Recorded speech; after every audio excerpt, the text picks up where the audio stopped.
Welcome, Cardinal family, to another Red Talk. We have a very special guest with us today, one of our very own alumni board members, Matthew Occhipinti, who will be speaking to us about sales, keep it taboo, and profitable. But first, let me tell you a little bit about Matt. Matt began his career with Northwestern Mutual as a college intern in 2014 while working on his MBA at UIW. In just one summer, Matt achieved the prestigious Power of 10, Target 20, and Focus 30 awards. He was among the top 30 interns nationwide.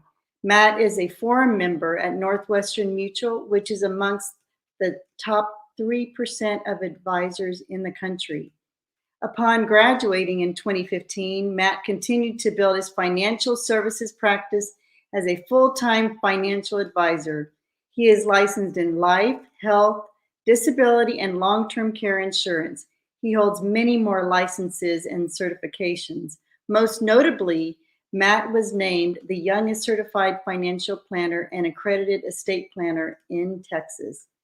In addition to growing his practice, Matt plays a key role in the leadership team of Northwestern Mutual's San Antonio office. He started off in 2015 as a college unit director, leading the San Antonio office to back-to-back top 10 nationwide finishes. Currently, he serves as growth and development director of the San Antonio office. Matt helps recruit, train, and develop career changers. He also connects students to Northwestern Mutual's top 10 internship program. As a self-described Army brat, he's lived all over the country, but Texas, of course, is home to him. He finds pleasure in a variety of areas, including education, music, sports, and working with his hands. His passion for music actually began as a college music therapy major. He was a concert cellist and began playing when he was just 10 years old. He loves to sing, play the piano, ukulele, and guitar. And aside from his music, classic cars are a big hobby when he enjoys rebuilding his yellow 1978 Z28 Camaro he's had since he was 15 years old. So let's give a warm welcome to Matt. And any questions that you have, continue to post those on Facebook, and we will get to those at the end of the program. Thank you. All right, awesome. Well, thanks everyone for having me. Hopefully we'll make this fun, and please ask questions, engage, anything that helps kind of create some dialogue. A big part of this, and one of the reasons why I wanted to kind of speak to this topic was, I think that giving some context and background on me will help a lot with why this topic means a lot to me, and why I think it's very valuable for anyone, whether you're studying business or not, to understand that sales is not necessarily a bad thing, despite its connotation sometimes. So I guess, why did I really choose to name the topic or talk about the concept of sales, keeping it taboo and profitable? Is it's this very double-edged sword kind of topic to discuss. Some background, like you mentioned, I went to Incarnate to study music originally, but I worked for the government, and both my parents, they were split, but they were military. So I didn't really have a lot growing up. So when I was working for the government, I started to notice that, juggling full-time grad school and undergrad and working full-time, I was not really being able to excel, just because everyone was treated the same. We were paid the same, despite the amount of effort we put in. And some that I think really distinguishes entrepreneurs and people who are, in sales are, they typically feel some disconnect there. So being able to go and control my end game, right, and make the money that I wanted and have the lifestyle that I wanted was important to me, and it was a big driver of kind of why I chose to switch from music and go into business. So I think one kind of big thing to kind of keep in the back of your mind as I talk through some of these things are, sales it can be negative, right? But at the same time, if you're passionate about what you're selling and what you're doing and the value you're providing to people, it's a whole different conversation, right? And the impact that I get to have on clients and their families and businesses, which is a majority of my clients, is something that, I get a lot of intrinsic value from. Yes, it does provide me a lot of monetary support, and I get to live and do the things I want to do, but, I get to benefit from across the spectrum. And ultimately that allows me, to do the things that I want to do. Right. So everything, there's pros and cons to everything. Nothing's perfect about what I do either, but at least it gives me that, kind of flexibility to say, hey, if I'm gonna have to choose something that's quote unquote a means to an end, as long as I'm passionate and enjoy it, then it's gonna make, this a much more enjoyable experience for me. And the transparency shows through to our clients.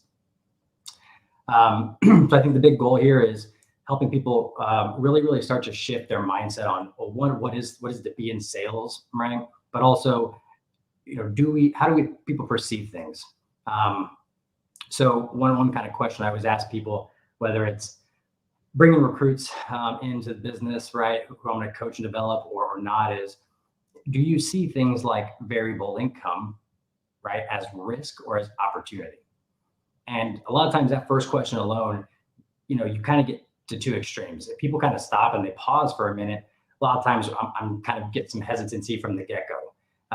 But when people go, no, I love the fact that I control my end game, right? I want to be the one in charge and in the driver's seat of my future. Well, all of a sudden we start seeing things like commission or some kind of variable revenue as opportunity, right?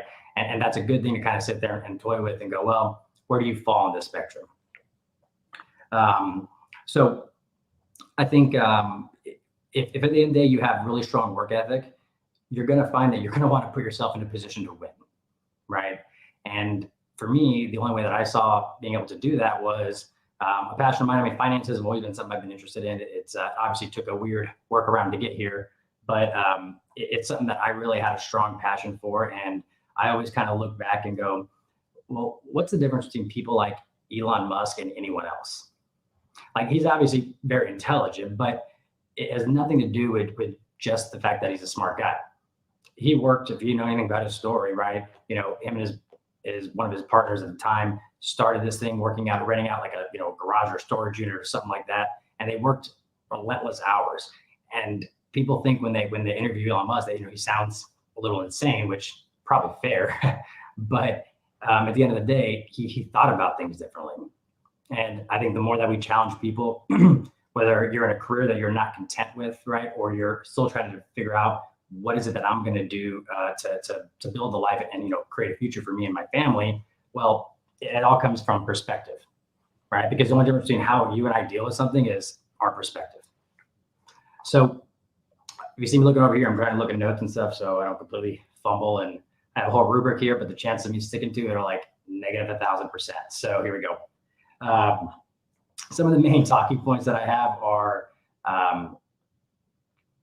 things that I think, again, as you internalize it through the rest of my conversation, hopefully this will send to some potential questions on the tail end.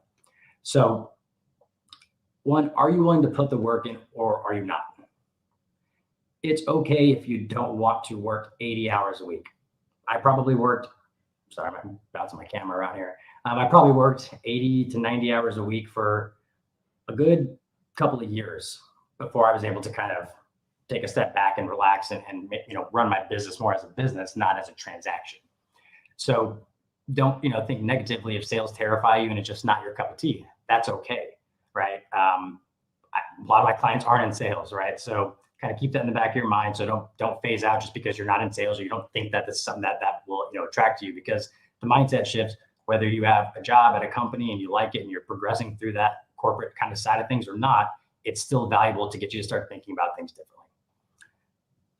And then a little kind of side note, and little I put it in caps on mine, is, hate to break it to most people in business, but everything is sales, right?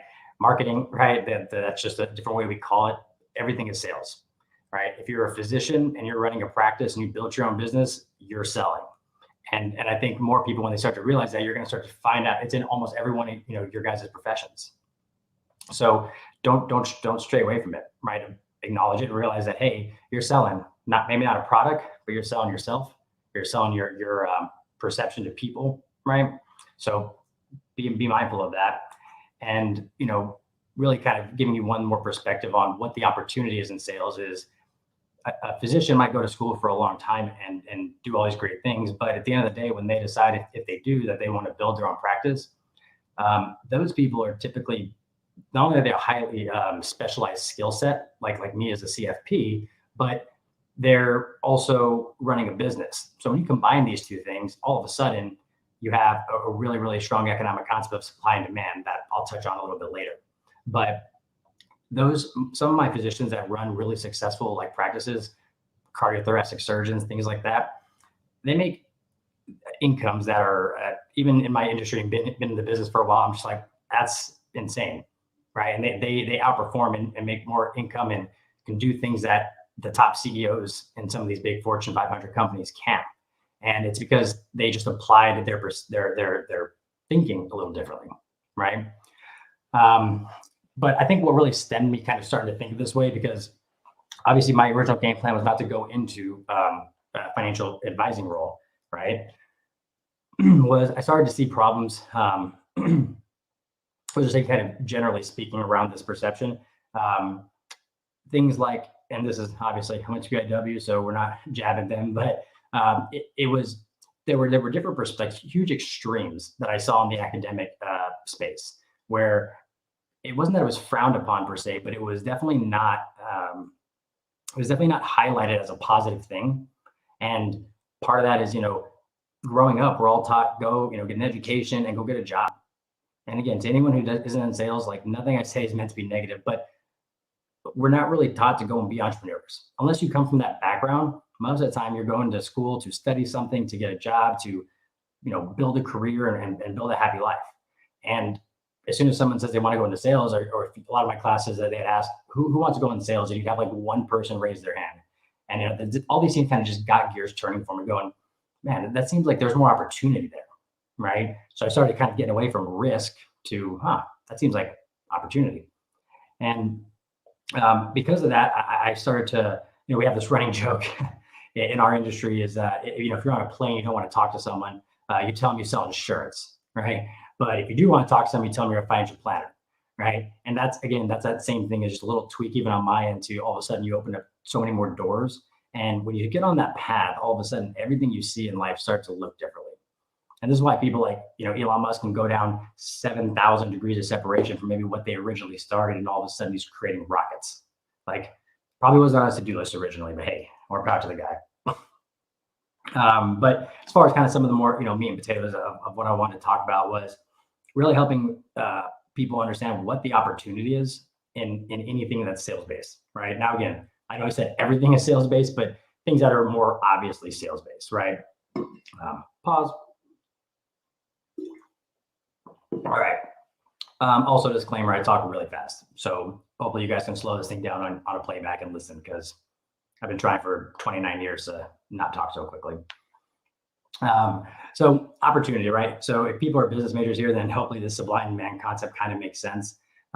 This is something that one of my mentors said early on in my career, and it was in our industry, we all know how supply and demand works, right? If there's like less supply, more demand, so and so, what drives prices? In sales, it really means what drives the opportunity to earn income. And in our industry, we have unlimited demand. Unlimited.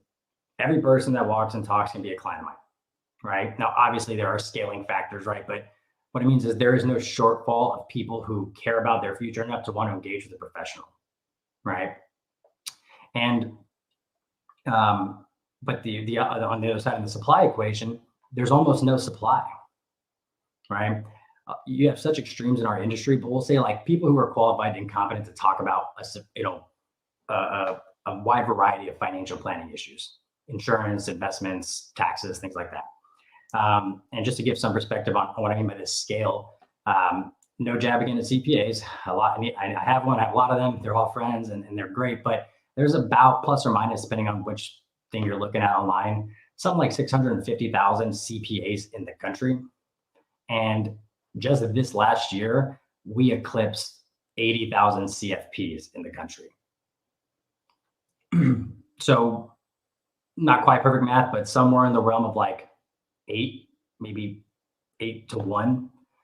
And then the second you start adding additional designations, right? I'm an accredited estate planner. I'm a chartered financial consultant, chartered life underwriter, things like that. All of a sudden, that number dwindles to there's something like under 10,000 in the country. So the supply is incredibly limited, right? But the demand is growing faster. Things are getting more complicated, right? Now, that's kind of more specific to financial planning, but just to give you some perspective on, some insights to my industry.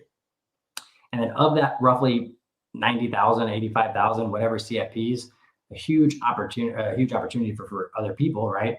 Females, right?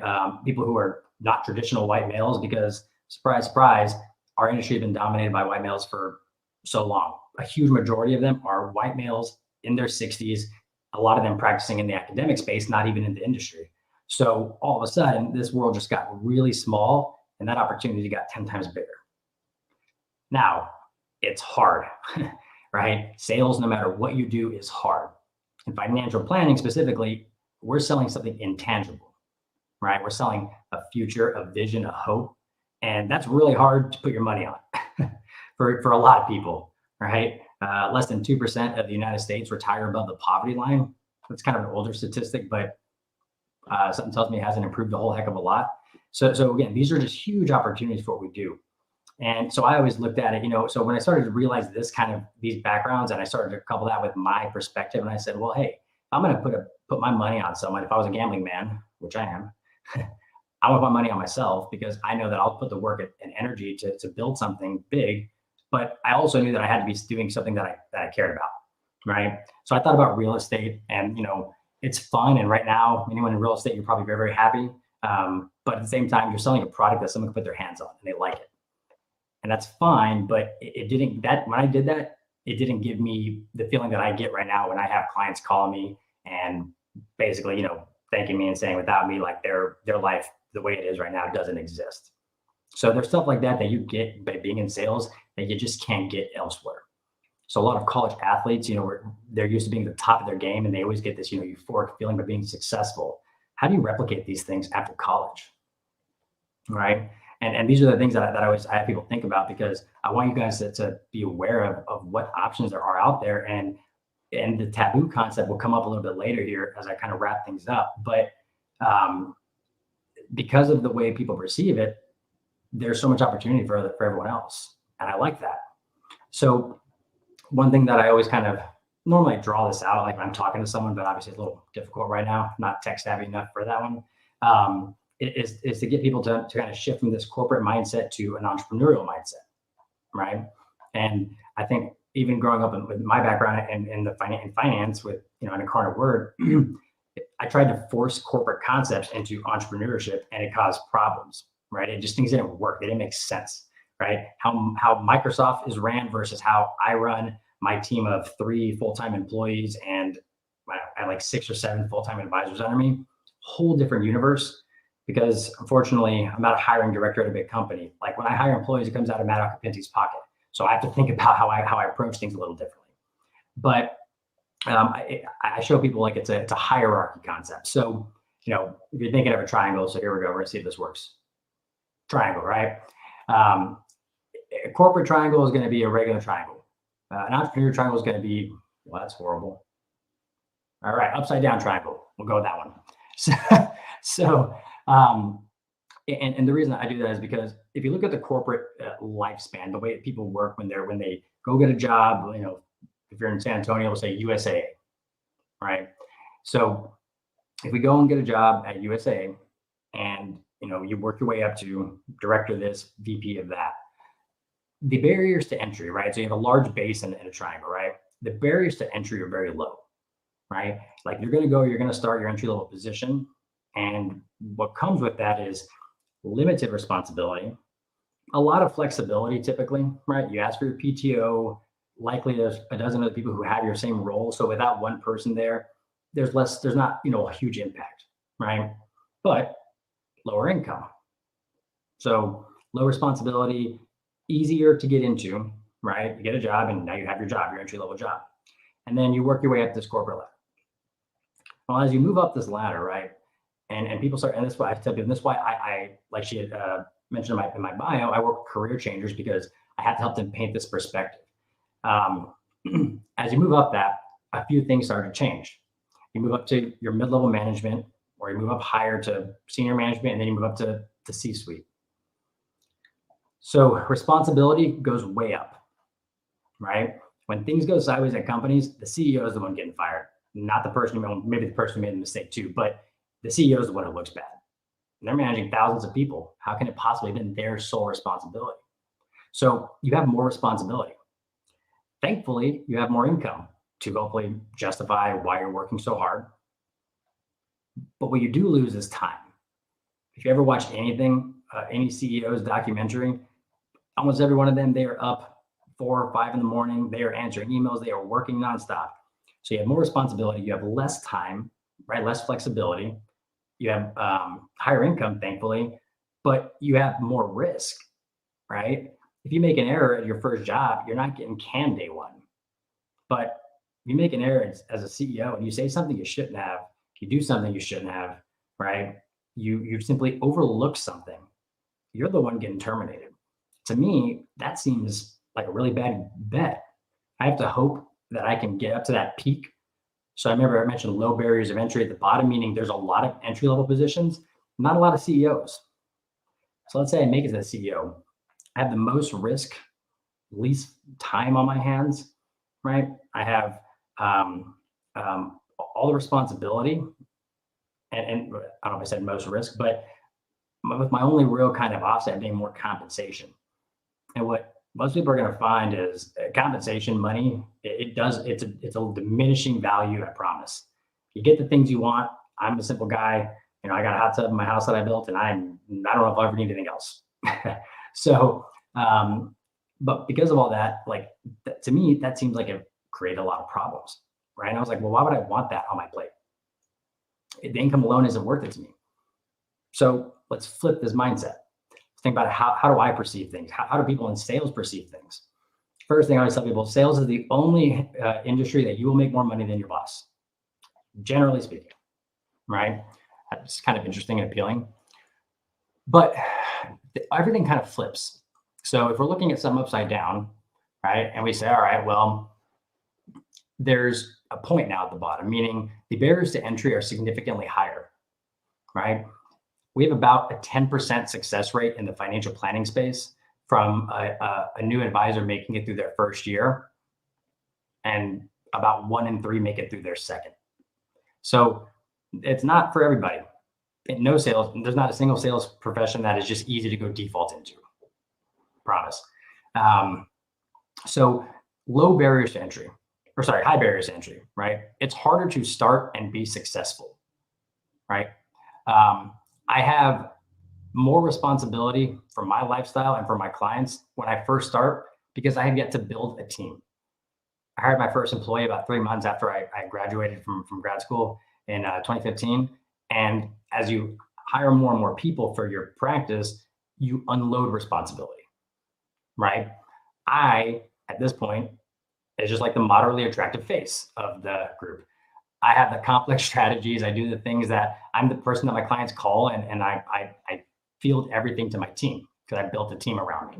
So I know that I was not good at a vast majority of things. Surprise, surprise. So low barriers to entry, low income. I can tell you that when you start, it's hard. Now, I broke a lot of records, and I had a very different experience than a lot of people. So I would say luck to an extent, right? But I think the harder you work, the luckier you get. So generally speaking, in sales, you're early on, you're going to make less income. Well, that changes, right?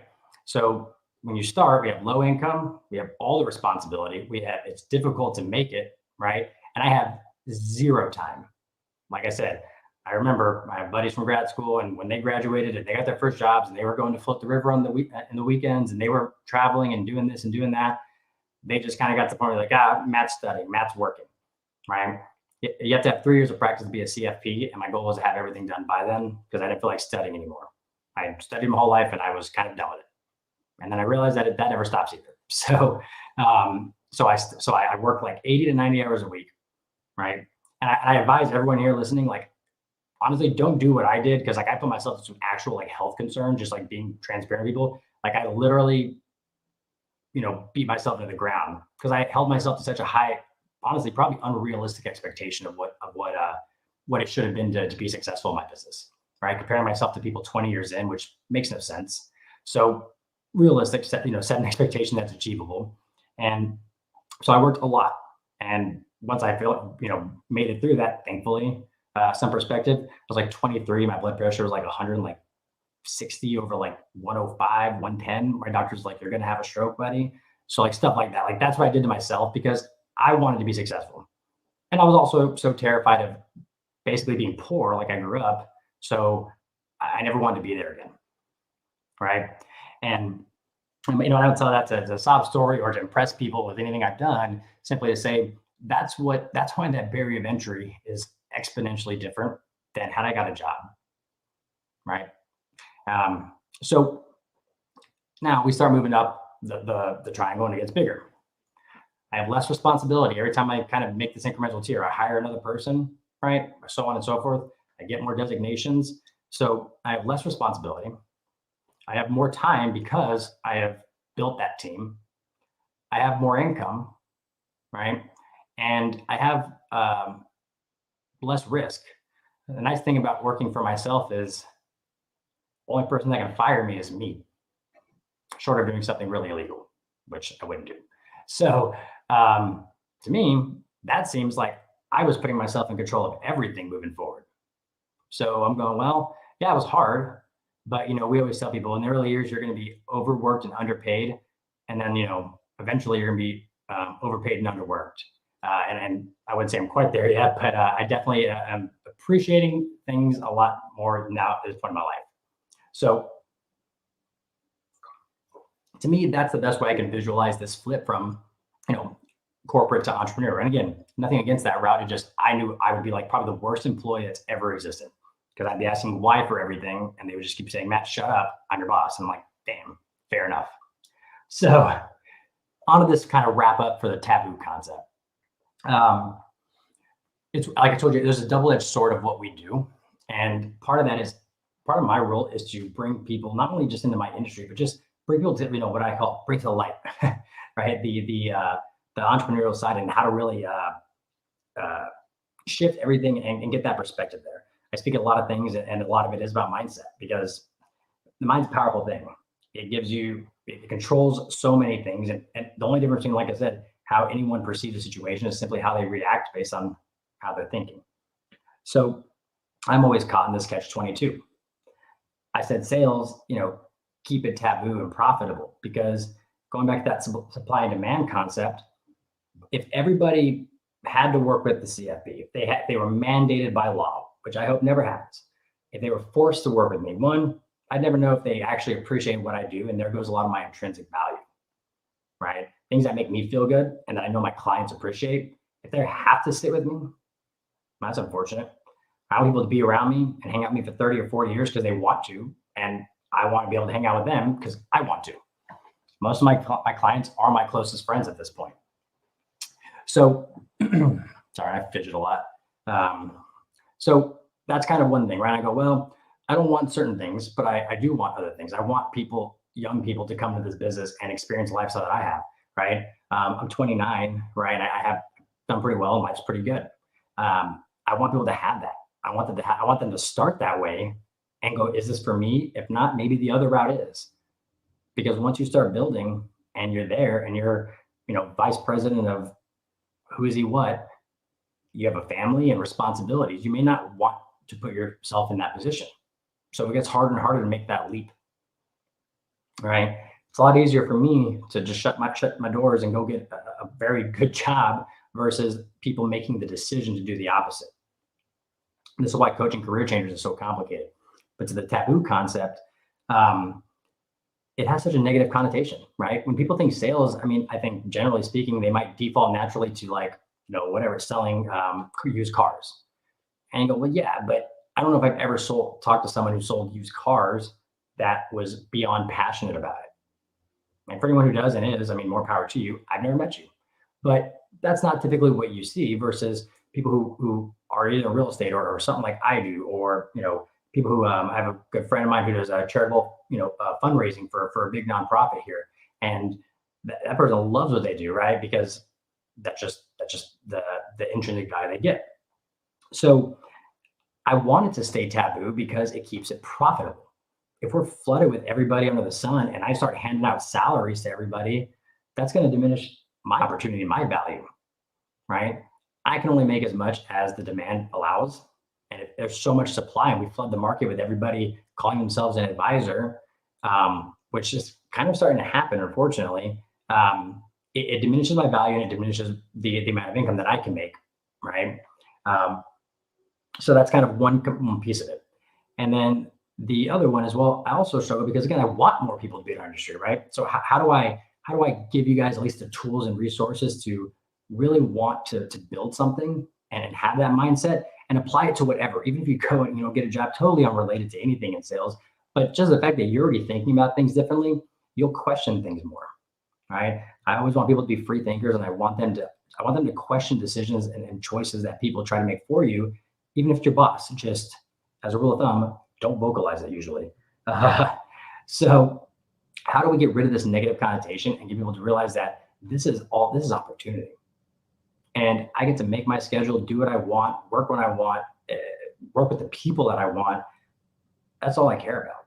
I'm glad that I do well financially, but the way I look at it is I just like to know that I have choices. My wealthiest clients could care less if they made another $10 million or not. They just care that they have the option to do that and they can do whatever they want with it. And most of them are the humblest people you'd never even know. That's the kind of people that start from being young, like, I'll say like I was relatively young, and build that perspective their whole life and start to realize that they have a passion for other things, that they get to now use their money and their wealth and their success to impact other people. Because I think that's the moral story. Find something you're passionate about, something that has an impact, and it's hard to connect that when you're only thinking the way you're told to think, right? So I want to remove that stigma that it's, horrible and that we're all scumbags and every financial advisor is Bernie Madoff, and it's not true, right? For the record. But also ask questions like, why do people respect Warren Buffett so much, yet, they don't respect people like Combs? Well, Combs has a name on a whole bunch of stuff. Some of them were auto dealerships, might have been in sales at one point, go figure. And it's all because of perception. And I think, honestly, not only does it keep it more profitable if people are thinking the right way, because it will truly attract people who really want this in their life, really want this opportunity challenge. But I think that more importantly, it will remove the stigma that everything we do is bad, or all we're trying to do is screw everybody out of everything. Because that's how people feel in sales. What are you trying to sell me? No matter what it is. All right, you're in pharmaceutical sales, doctor, what are you trying to sell me? And yeah, it's sales. But if I have the best, cancer treatment drug in the world I'm trying to sell it to you, why does that have to be a negative thing? To me, that sounds kind of good. And the more people we have to think that way, honestly, I feel like hopefully happier everyone will be. People will just be more friendly, right? They won't feel like the world's out to get them, because that's what I see right now. If COVID's taught me anything, is I appreciate and value things so much more. And I think that I wouldn't if I didn't have the freedom and flexibility I had prior, feel like it was taken away from me. So almost like a reality check that I probably needed, right? But more or less, that's kind of, my talk. And I don't know if any questions have came through or anything's worth talking about, but those are things I like to at least pivot on. And obviously, I'm an open book. I'm transparent with people. You can ask me whatever question you would like. I'm pretty open about things, but that's really my message to people. Hopefully that gave someone something. Thank you, Matt. I learned a lot. I know that others have too. There are a few questions I was going to try to put the similar ones together, but I'll just go ahead and ask you. What does that mean? How did you get over the fear of making your first sale or approaching strangers? It's a good question. So I'll just say that, think of most sales industries, it will feel kind of pyramid schemey. Okay. I'll be very honest. The more and more I've been in sales in general, I realize that this pyramid scheme, again, has a negative connotation, but really, if you understand it, it's refer and you grow and you build. It's not a true pyramid scheme because those are obviously pretty bad. But the reason I said that was, yeah, I had apprehensions. I was 22. I didn't have a letter after my name except for an MBA, which, don't get me wrong, happy I had it, but that wasn't the distinguishing factor when I'm competing with CFPs and people with 5 extra designations. So for me, I got over by understanding that even just going through my initial kind of training for the first 6 months, my year as an intern, like I knew more about financial planning than probably 99% of the population, right? And that gave me confidence. And I also knew that I wasn't going to be respected in my industry until I got those letters after my name. So I focused on studying. I focused on leaning on my mentors and the people who'd been in the business for 20, 30 years, and they've done what I've done. They remember what it was like. Trust me, none of us forget our first few years, ever. But I got over that kind of fear by realizing that I actually knew more than I thought I did. And I also realized that most people, generally speaking, aren't complete jerks, right? Because if I call, if I call someone and I say, hey, I was working with your best friend, Joe, like they already do not think you are a telemarketer. It's still, you still might have to play some of that defense, but it's not nearly as daunting as, hey, you want to buy X, Y, Z, and you have no clue who I am, and let me sell you this. So I started realizing that most people they generally care about their finances. They want help. And when they have a warm, I always tell people when they introduce me to friends and give me referrals, it's always introducing someone you trust, which is me, to someone you care about. And when people make that connection, all of a sudden, that whole stigma, things aren't as negative. I probably in my entire career have had like maybe 3 or 4 people ever just like really be just ugly to me. And I'm like, well, 3 or 4 out of thousands, it's not as bad as we all make it seem. Okay, thank you. I always thought it was kind of scary my first time that I had to approach people, but what you have to understand is they're all friends. They're all friends. And that kind of leads me to the next question here. How much time do you spend cultivating customer relationships versus finding new clients? Oh, it's a really good question, because when you first start, you just take everything that, anyone that can fog a mirror, right? We go, hey, like you have hands, will you take time? Will you talk to me? And all of a sudden you realize that as I think naturally progress into more and more of an upper echelon of clientele, that you have to start to make choices. Right. And I would never turn anyone down as a client, but there are only so many hours in the day. Right. And I do have a personal life, if you call it that.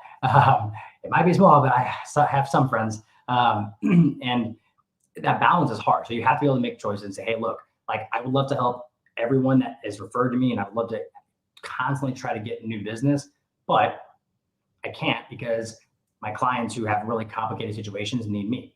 So it's this constant battle of, we have attrition, but specifically at Northwestern Mutual, we have about a 96% client retention ratio. So part of that is, I tell people, we do a lot more upfront work. We work a lot harder for a lot less, because part of that is the value and the relationships we build. Because even when I have clients that maybe have not progressed in their careers to where I can really justify spending time, it might kind of sound bad, but I have to make choices. I try not to, but I do. I don't just kick them to the curb and they just disappear into oblivion. I will transition them to, other advisors, people that I've coached and developed that I know that I trust to take care of them, right? I've spent years with some of these advisors under me, and I know that they're going to do the right thing. So I don't ever necessarily limit my capacity there. The only thing that ever limits my capacity is the amount of hours in the day. And to avoid that, I keep scaling. I hire more people. I take more things off my plate to where my only role should be having these conversations with people.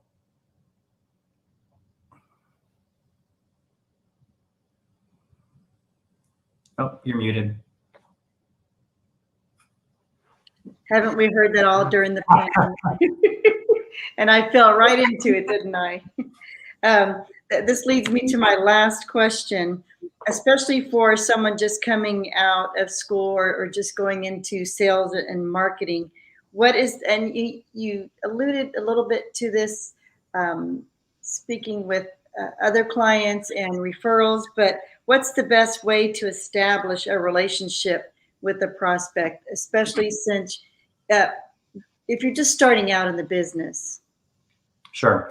So I think, and this can probably apply generally to like most sales that truly require you to like grow your own clientele, right?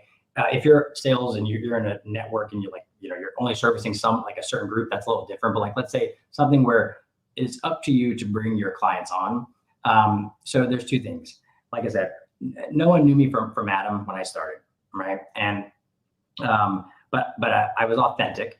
Okay. I wore crazy suits like I'm wearing now with people that were like, what the heck are you doing? I had a maroon suit, kind of made me known for it at my firm, and like stuff like that. Those are little things that I was just me, right? That first thing already takes people off the defensive. But I also realized that I needed to so one, let's assume that like you have some good friends that actually care about you and you care about them, right? If realistically you've been a jerk your whole life, sorry, man, it's not going to work out, because you need people that will trust and go, hey, I know you're brand new, but I've known you for your entire life. You're a good person. You will work hard, and you're honest when you tell me that you don't know everything, but when you don't know something, you're going to find someone who does. So early in my career and in all of the careers as we coach people, when I have new advisors that come in and they don't have that skill set, when you call your mom and dad, who are obviously going to be the first calls you ever make, they know that you're not a financial planner. Go figure. So what do? You bring someone who is, and they go, well, I trust you as my child, hopefully. And I trust that you have, built a relationship with this person who's been doing this for 20 or 30 years. So all of a sudden we have the education and experience we need to take care of the client, but I have the relationship and they know that I would not allow them to be put in a bad situation. And by doing that, if it wasn't for my best friend, name's Vinny, he went to UTSA, he's an engineer, I probably wouldn't have been in this business, because he's a very smart guy, but he introduced me to all of his graduating engineers and I grew my business from there. But he knew that I didn't have any experience, but he trusted me. He knew I was a smart guy and I was going to work really hard, and I did. But that's the most organic way we tell people to grow things. We look at who are our warm markets, who are our friends, our family, the people that I always tell people, if you're going to start up a pizza chain, who are the first people you're going to call for opening night? They're going to come no matter how bad your pizza is, right? So same thing with a lot of what we do is how do we organically build that? And then get out of that market, but leverage those relationships, but start to find out where your expertise is, and that's really the best way I can say is that we grow it organically through referrals and word of mouth. I do not cold call, period. I don't think it's effective, not in my industry at least. In some maybe it's 100% word of mouth.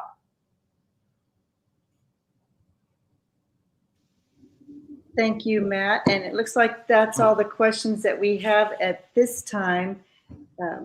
But we learned a lot of great insights. Get out there and do it. It's not as scary as you think. And you just have to build confidence and build your clientele. So we appreciate you coming out with us. I hope that we're going to be able to share your LinkedIn. There we go. Look how that works. So there is Matt's LinkedIn link right there on the screen. So you can click on that and connect with him. I'm sure he'd like to continue these conversations with you. I also want to let everybody know that we do have our first ever 100% in Spanish REDTalk coming up. Some of you know that we do have 2 campuses in Mexico. We have one in Mexico City and one in Bajío. So one of our alums from our Mexico City campus will be doing a REDTalk on October 12th. So make sure you keep an eye out for that. And this is our biggest time of year, October 28th through the 31st. We welcome you back. There we go again, right there at the bottom of your screen, to our homecoming. And you click on that, nice and easy, uiw.edu/homecoming. We are back on campus. So we're excited to have you registered today. Lots of fun things going on. And once again, thank you, Matt, and thank you all for joining us. Absolutely. Have a good evening. Bye, everyone.